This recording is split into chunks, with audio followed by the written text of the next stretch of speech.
Hello and welcome to This Week in Big Sky Football presented by Jimmy John's. I'm Denise Thompson, your guest host, and today on the show we'll have Portland State head coach Bruce Barnum, Sacramento State quarterback Kevin Thompson, and Stats Craig Haley.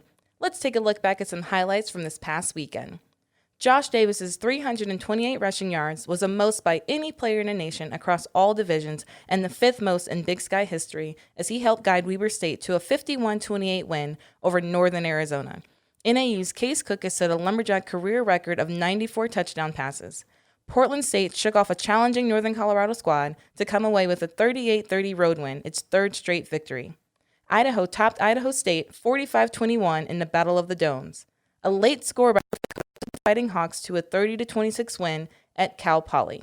UC Davis never trailed in its 33-25 victory over Southern Utah.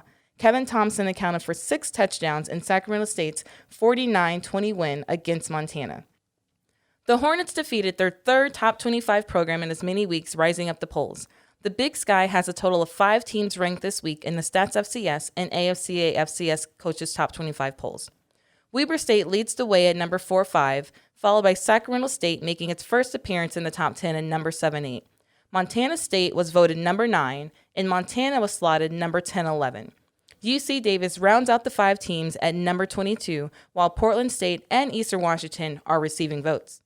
The Root Sports Offensive Player of the Week honor went to Sacramento State quarterback Kevin Thompson and Weber State running back Josh Davis. Idaho defensive back Lloyd Hightower earned Root Sports Defensive Player of the Week accolades, while Sacramento State kicker Devin Medeiros was named the Root Sports Special Teams honoree. Remember, Root Sports is the official television partner of the Big Sky Conference. When we return, Portland State head coach Bruce Barnum will join us on the show. Stay tuned to This Week in Big Sky Football. Big Sky men's and women's basketball championships are headed to Boise. Buy your tickets now for a fun-filled week with basketball for all to enjoy. Purchase your tickets today by visiting BigSkyInBoise.com. That's BigSkyInBoise.com.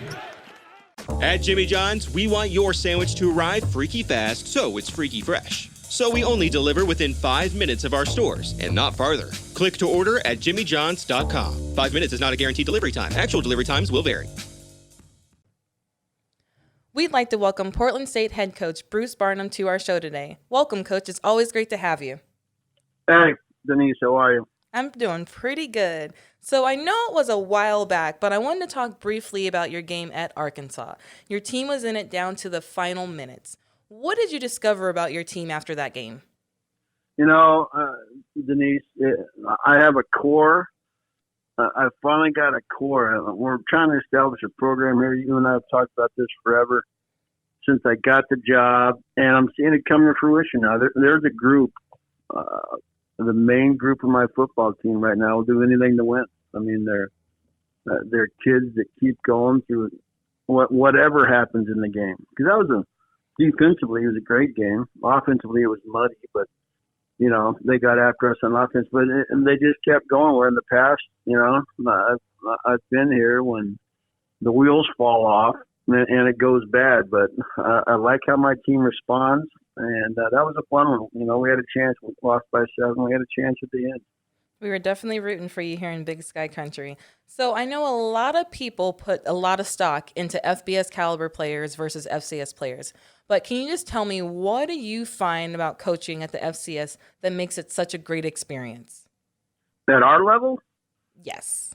I think, personally, because we saw this, you brought up the game, Arkansas.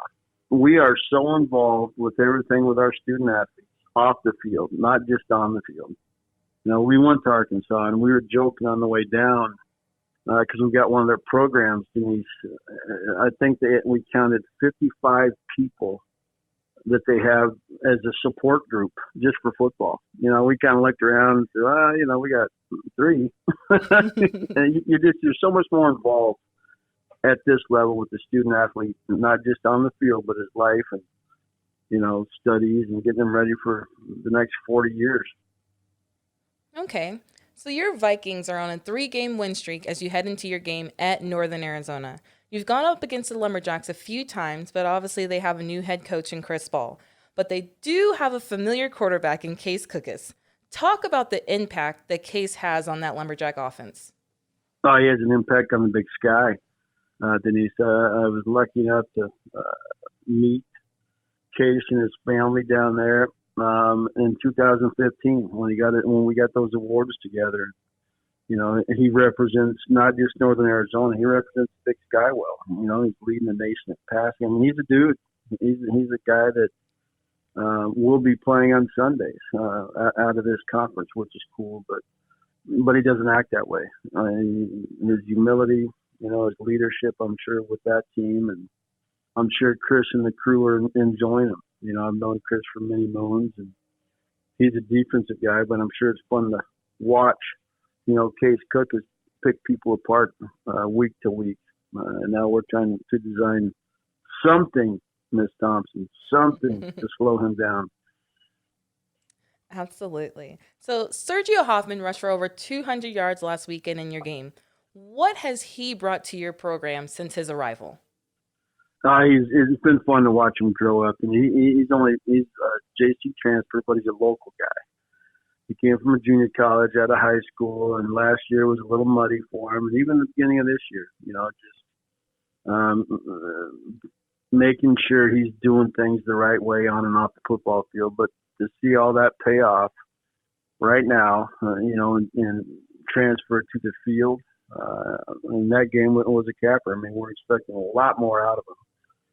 But I think he's a dynamic tailback, and he just hadn't really shown it yet for whatever reason. But last week versus Northern Colorado, he had a huge part of letting us get out of there with a win. You mentioned that Sergio was a JC transfer. You know, how easy or hard is it to get those JT transfers in and then having them adapt to your system so quickly, knowing they only have 2 or maybe 3 years to play with you guys? Well, they're different. It's a different conversation. You know, you're bringing in a student athlete who doesn't have any connection to the school. Now, Sergio was a little different because he is local. He's from the PIL, our local football league here in Portland, and that piece of it, and you expect him to play right away. You know, you bring a freshman and you're not everybody's going to play right away, but now you're recruiting guys who are only here for 2 or a 3 for 2, possible red shirt. You need those guys to play right away. So it's a totally different dynamic. And then you add them to your locker room, you know, because we have a great locker room. I love our locker room. So then you have to, you know, go through that checklist to make sure he acts and has the same, you know, values and goals as your locker room. So when you get one like Sergio that fits and you know, men's right in or melds right in, I'm not a word guy, Ms. Thompson. It's fun to watch. And he's doing a heck of a job here.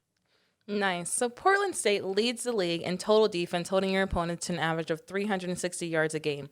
What, if any, changes have you had on your defense since last season? It's the same system. It was new last year. It's unique, Denise. It's not, you know, line up and even front, run cover 3, cover 4, cover 3, cover 1, 0. Let's split them. It's different. It's a system that when everybody knows what everybody's doing, it can really dial you up. It can create havoc on an offense because it's kind of like playing Tim at Cal Poly, but the opposite side. His offense, nobody prepares for, and nobody else runs. Our defense, nobody else runs. So that's why I brought it in. But this year, our players are more comfortable with it. You know, they were a step behind last year because they were thinking a little too much. But this year, they all understand it. They had a great offseason. They've studied, and you're seeing the payback on the field. Okay, so you've been in the Big Sky for a while now.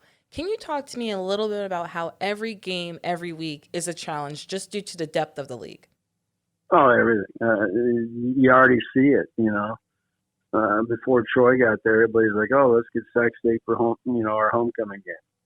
And now he's beating everybody. It's just the coaches are A+. The student athletes, no, don't get me wrong, they're A+ in their coaching. There's a lot of personalities and egos out there, but it's a fun group. When we get together, everybody at least acts like they are civil. But everybody, if you're home, it's easier, because it's different traveling at this level. You only take 64 people. There's things against you on the road before you even jump on the bus. So it's a challenge. You better be healthy, number one.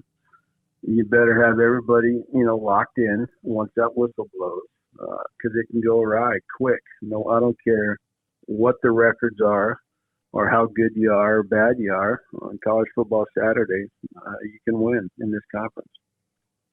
All right, that's Coach Barnum from Portland State. Thank you so much for joining us, and good luck in your game in Northern Arizona this Saturday at 4 p.m. Pacific Time. We'll be back shortly with our next segment of This Week in Big Sky Football. My Place Hotels is proud to be the official hotel of the Big Sky Conference. Need a hotel for work or just a night away? With over 50 hotels open and more on the way, we want to be your home away from home. Let My Place be your place. Enroll in our new loyalty program and stay rewarded. Next up on This Week in Big Sky Football is Sacramento State quarterback Kevin Thompson. Kevin, thanks for joining us on the show today. Thanks for having me. Absolutely. So I got to meet you this summer at the Big Sky Kickoff in Spokane. What was that experience like for you, just getting to know other Big Sky players away from the field? Yeah, it was a super fun experience, and it was my first time going to that, and just getting to know some of the guys on a more personal level was really cool. It kind of makes going out and competing against them a bit more fun because we were able to kind of develop a little bit of a relationship and just kind of get to know each other a bit.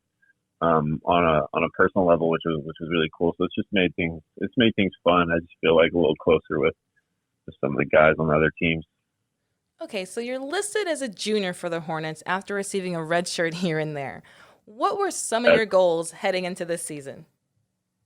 I think we just really wanted to really personal goals. I just really wanted to, master the new offense, and then kind of did that through the spring and the summer, and then kind of going into the season, we just wanted to make sure we prepared and put everything we had into each game, and to make sure as a team we were preparing for every game the same. So just kind of focusing on the day, and it's kind of been our motto as a team this whole season, is just focus on how we can get better today. As cliche as it sounds, but it's been working out for us so far. So we're just going to kind of stick to doing that. So you kind of just alluded to it. You have one heck of an arm, and you've been showing off your running skills lately as well. What's the connection that you have with your wideouts that helps everyone connect on the field? Well, we spend a lot of time in the off season working out together, spring, summer, all the way through fall camp. Just getting out there 3, 4, 5 times a week and making sure we're throwing and making sure we have that connection. And then just they're out there making plays, which is great. And so it makes my job a lot easier. They're just playing great right now. Everyone from the O-line, the receivers, the running backs, everyone's catching the ball. When they have the opportunity, they're making the tough catches. They're making the easy catches. So just all that work with them in the off season, it's kind of translated over to the field this year. All right, so you were recently named back-to-back Root Sports Offensive Player of the Week, and then you're also named the Stats FCS National Offensive Player of the Week. Can you just talk about a little bit how much that recognition, I'm sure, not only means to you, but what Sacramento State has been able to do this season? Yeah, it's cool, but it's definitely we look at it as a team award. It's a reflection of everyone on the team, from the offense all the way to the defense, because you can't really perform well unless everyone around you is performing at a high level as well. So, anytime anyone gets an award, it's just kind of a reflection of all the preparation and hard work we put in as a team during the week. So, I mean, it's great to have, but I share it with my teammates. What impact has Coach Taylor and the rest of the coaching staff had on you and some of the veteran players this season? Yeah, I think it's kind of brought a bit of a new perspective and a new philosophy, a new way to approach the game that I think has been really interesting and has worked out really well for us. And it's just I've learned a lot in the short time that I've gotten to know Coach Taylor and the rest of the staff, and they're a great staff, and they work really hard, and they make sure we have a great game plan going in each week. So I think we've just learned to really focus on the now and preparing for our opponent today. Making sure we were focused in meetings, focused in our lifts, focus on the field at practice, and not really looking too far ahead, just kind of focusing on what's in front of us, living in the moment, as you said. So Sacramento State has been receiving votes in the top 25 polls all season long, and then you guys were finally able to crack the top 25 last week. I know you're not supposed to pay attention to the polls, but just what went through your mind, your teammates' minds when you guys just finally got that recognition? Yeah, it's definitely cool. It kind of gives the community and the fans something to really get excited about. I know as us as a team, we don't really look at it too much because, going into the season, unranked, not really expected to do a whole lot. So those things are never really too important to us until the end of the season, when playoff implications come around. So we enjoy it. It's really fun. We're enjoying all kind of the success that we're having right now, but we still have a long season to go, and we want to be in that top ranking area when the season ends, because that's when it counts the most. You just talked about the community support a little bit. You guys have been getting that community support. Your fans are coming out. The student population is coming out. Just what does it mean to the football team to have Sacramento surrounding you guys and just really supporting you guys through this season? Yeah, it's huge. It just makes it, so much more fun to play when you have a good crowd and you have people kind of excited for you. And we had just an amazing crowd at homecoming this last week. I think somewhere over like 15,000 is what it came reported as. But it's just a lot of fun, and I'm very appreciative of all our fans and our alumni and our faculty. They've all just been very supportive. They've always been supportive, but of course, when we start to win, they get a bit more excited, and more people start to show up. So, but our faculty and amazing, even when we were struggling as a program. So this is a great community to be in, great community to play for, and I'm excited for the future. Can you just tell our fans just how did you get started playing football? Yeah, I did a little flag football when I was younger. I was always kind of a baseball kid growing up, and I played for 2 years when I was in elementary school, and then just really focused on baseball. But then middle school came around, and I was like, well, my dad played football in high school, and I was like, yeah, I might as well just give it a shot, and just kind of stuck with it since I was 13. I wasn't one of those kids that really played it or dreamed about it growing up. I just kind of started in middle school, and then, as the years went on, I just kind of started to like it more and more. And after my junior year of high school, I was like, this is what I want to do in college. If I'm fortunate enough to get an opportunity, because I just kind of fell in love with the game after my junior year. And, luckily I was able to have that opportunity to play in college at a couple different colleges. But, so yeah, that's kind of how I ended up getting into football. So you mentioned baseball. Is baseball kind of what led you to being a quarterback? Actually, it was my dad. When I first started football, I wanted to play wide receiver. And on my flag football team, my friend's brother was the coach. And on the first day, he's like, go to the position that you want to play. And no one went to quarterback. And so he came up to me and was like, hey, you want to just try it? Can you just try throwing the ball around a bit? I was like, yeah, I guess, because my dad was a quarterback and he knew that, so he was like, give it a try, and I just kind of started playing quarterback ever since then. All right, that's Sacramento State quarterback Kevin Thompson. Kevin, thanks for joining us on the show, and good luck this weekend. Yep, anytime. Thanks for having me. I appreciate it. Thank you. Pluto TV is your one-stop shop for Big Sky action. Now at his first, and the team's first. The leading free internet television service in America will stream live sporting events, including up to 700 football, men's and women's basketball, volleyball, and selected soccer, softball, and track and field events. Simply go to Pluto TV to find games from several different sports. Pluto TV is your one-stop shop for all Big Sky action. It's time for the one and only Craig Haley from Stats to join us on our show. How are you doing this week, Craig? I'm doing well, Denise. Thanks for having me on. Well, it was another exciting week for Big Sky football. I just wanted to know, was the Sacramento State-Montana game just exciting as you thought it would be? I feel that the final score suggests otherwise, but for excitement, this game really had it. I mean, people across the country were interested in it. I mean, there was a buzz on social media when that game kicked off, and you had a surprise team taking on one of the longtime powers in the FCS, and a big crowd, two great offenses. Sure, they slugged it back and forth for a while, and then Sac State happened to take control of the game and go on to win. But I do think there was a great excitement across the country in that game. Okay. So Kevin Thompson of Sacramento State was named the Stats FCS National Offensive Player of the Week. What did you see in Kevin's numbers that had him shine above the rest?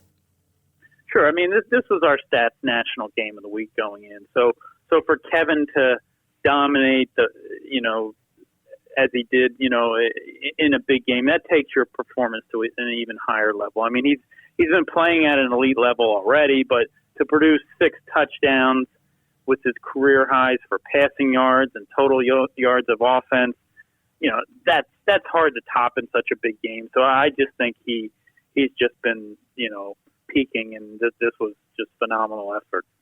So Kevin wasn't the only one in the Big Sky to put up top numbers last week. Let's talk about Weber State's Josh Davis. The reigning Jerry Rice Award winner, he racked up 328 rushing yards, the most by any player at any level this season in a single game. Just wow. What did you see? It was wow, yes. I mean, obviously, yes, he deserved very much to be, co-offensive player of the week in the Big Sky. I mean, I just think with Josh, he's a strong runner, whether he's in space or just, breaking tackles as he's going through the line. I mean, he really has a quick first step when he's taking a handoff. And in this game, with the way the Weber, O-line was just creating running lanes for him, Josh just, had so much momentum built up by the time he reached the second level of Northern Arizona's defense. I mean, the entire Weber run game was just unbelievable last Saturday. You just mentioned it, the entire Weber run game, and Weber State has been known for their defense, but like you said, that game showed a lot of their offense and what they can do. Just how much of a needed boost was that for Weber State as they're now crossing that threshold, farther into conference play? Good point. It was a boost. I mean, I wrote last week that no FCS team with a winning record was averaging fewer yards than Weber. It was 290 and change, but they more than doubled that here. So this is the kind of game that Coach Hill wants. I mean, he wants to control the ball, avoid turnovers, be physical on both lines of scrimmage. So I do think it was a huge boost. You're exactly right. Let's talk a little bit about Portland State. The Vikings are on a 3-game win streak, and they've been receiving votes in the polls. What are Coach Barnum and the Vikings putting together in Portland to pick up these wins? Well, when a team is as surprising as Portland State, I mean, it usually means it has a ton of seniors. But in this case, I mean, Coach Barnum really has a good mix of classes. So, give the Vikings credit for just getting better as a program from top to bottom. I mean, they showed signs last year, obviously, and it can get overlooked easily in a league as deep as the Big Sky with 13 teams. So they're doing what Coach Barnum wants. I mean, they control game clock with the run, and their quarterback Davis Alexander, he manages a terrific game. I think if you're an opposing defense, you can't just focus on a couple players. I mean, the Vikings have really spread the ball around, and when you talk about their defense, they've gotten aggressive, they've gotten better. So, yeah, I mean, it's great to see. I mean, between Portland State and Sac State, I mean, you have two great surprise teams here in the Big Sky. So you just mentioned Sac State. The Hornets finally cracked the top 25 for the first time since 2011 last week. Now they're in the top 10. Do you think that not being ranked over these past couple weeks just kind of has fueled their fire a little bit these past 2 games? Certainly, yes. I mean, they got in the polls about a week too late. They're up to number 7, and it's well-earned. But, obviously with the injuries last year, they didn't have much of a season. So few people expected them to be this strong.